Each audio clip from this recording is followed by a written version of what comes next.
All right, guys, one of the really cool things that I love about rope flow is, first of all, you can obviously do it like inside here. I'm, pretty simple space, and I can still get some basic reps in. I can still practice, some movements, and so it's pretty on the go, portable type of movement that you can practice. But also the reason why I like it is it's low impact. So for a lot of people, especially folks with like injuries, hip issues, older folks, uh, it's low impact, and you're getting that circulation. You're also forcing the wrists to move in these kinds of ways, just to do the simple basic movements, right? So that's basically what the most fundamental movement of race and chase is.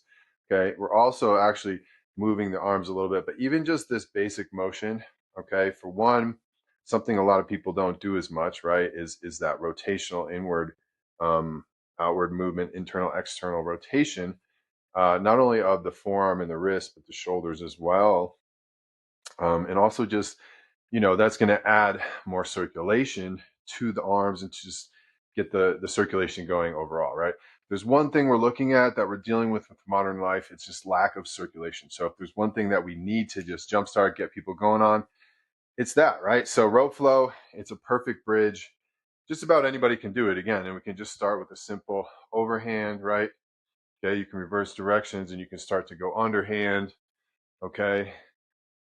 Or, just practice some simple moves one at a time. Underhand matador, 1, 2, 1, 2. And again, I'm seeing, my wrists here on the camera, just getting that internal external movement, right? And you can kind of exaggerate it sort of as, like the originators like David Weck, they really refer to that coil system, which is, I talk a lot about spirals. Sort of the OGs in the space talk about the sling systems, the fascia, it's all interrelated. Um, so yeah, I think rope flow will really help tie a lot of things together. I think it's still underrated just because it has these very simple benefits. One of them just being getting more circulation. So if you guys follow me, I promote the simple foundational things in the Wellness Network framework. Um, and we're seeing a lot of that resurgence of the Eastern kind of philosophy into the Western approach to fitness now, balancing out the mind and body, the yin and yang. So whether it be arm circles, side to side twists, low to high, stretching out, getting that flexion extension through the vertebrae, just under control, gentle. The whole key is to work with your body. But essentially, once you get those vertebrae working, each of the 33 is feeling like there's a connection there somehow. You have to build that. But once that happens, guys, now your body is more connected. So the goal is just to keep it feeling that connection. You're going to be safer. You're going to move better.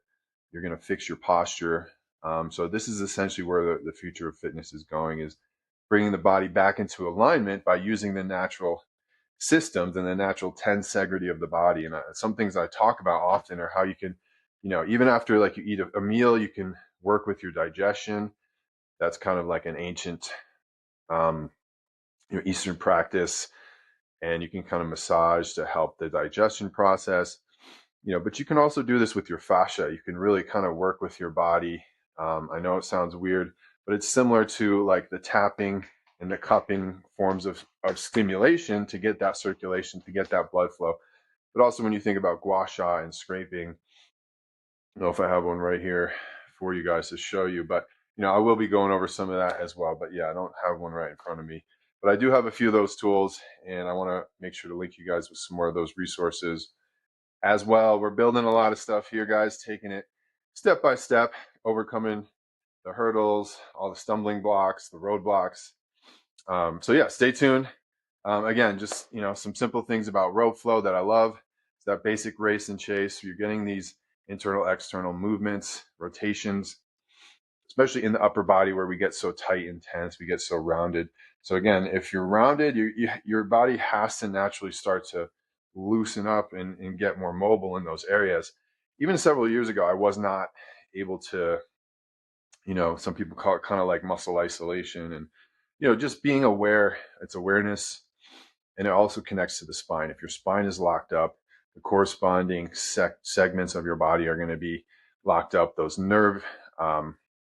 those nerves coming out of those particular areas that are going to particular organs, or particular parts of the body are going to be affected as well. So again, our spine is super, super interrelated to our wellness, to our health.